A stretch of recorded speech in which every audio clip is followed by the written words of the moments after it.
Here we see a scribe with his original paint made out of limestone, about 21 inches high, circa 2551 to 2528 from Saqqara, Next, and I apologize for this image quality.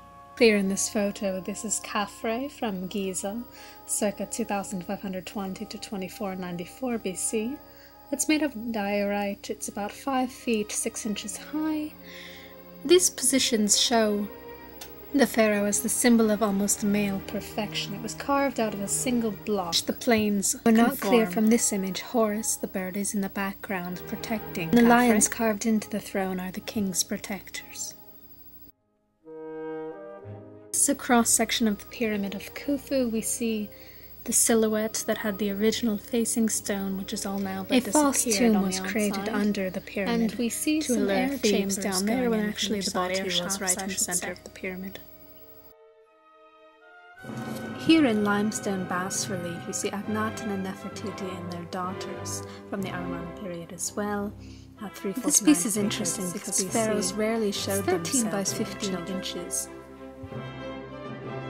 Here we see the heretic Akhenaten, the son of Amenhotep, and his wife Tai, who married his daughter and made her his principal wife, Nefertiti. Sandstone, approximately 13 feet high. Akhenaten was a radical departure from pharaohs of the old. He re-established the religion, he moved the capital, and his execution of his statue is very feminine. But it's a radical departure from the statues of old. Completely masculine portraits. This is the head of Senusret, who reigned from 1878 to 1841 BC. It's probably from the head of a sphinx. It departs from the old ways of making the pharaoh look strong. It's about 6.5 inches high and quartzite. What we're looking at first is the funerary complex of Queen Hatshepsut. It's in Dal al-Bahub on the west bank of the Nile. It was built in 1470. Her lover, Samut, S-A-M-U-T, designed it. The arrangement mimics the rocks in the background. It shows a coordination of man-made and natural shadow casting elements, and it's in the Valley of Kings in Luxor, L-U-X-O-R. Built in the 18th dynasty and started by her father out of sandstone and rock. And just a quick overview of Hatshepsut's tomb. We are now looking at the bust of Nefertiti from the Amarna period, 349 to 336 BC. It's painted limestone, approximately 19 inches high. She was Akhenaten's principal wife. He did have other wives, but maybe only for political purposes.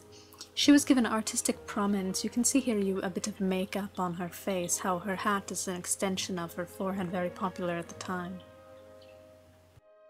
After the death of Akhenaten, Tutankhamun, who may have been his half-brother, returned to the worship of Amarna, canopic coffinet from 1327, gold inlaid with enamel and semi-precious stone, about 15 3/4 inches high. In 1922, Howard Carter discovered Tutankhamun's tomb, the first one that was ever found fully intact, approximately 5,000 of inlaid blue glass, lapis lazuli, and other coloured materials. The tomb was located under the tomb of Ramses VI, which is perhaps why no grave robbers were ever able to find it. He had, of course, a very short rule from 1336 to 1327, dying when he was only 18.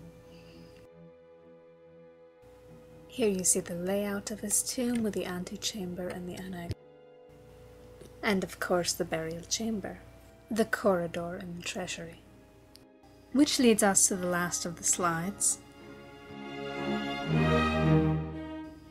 And finally we see the Tel Asmar sculpture hoard of 12 human effigy statues from the Mesopotamian site Tel Asmar.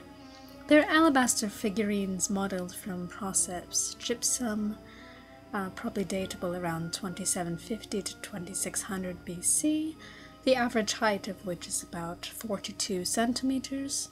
And the largest male figure is thought to be the god Abu, based on symbols carved in the base.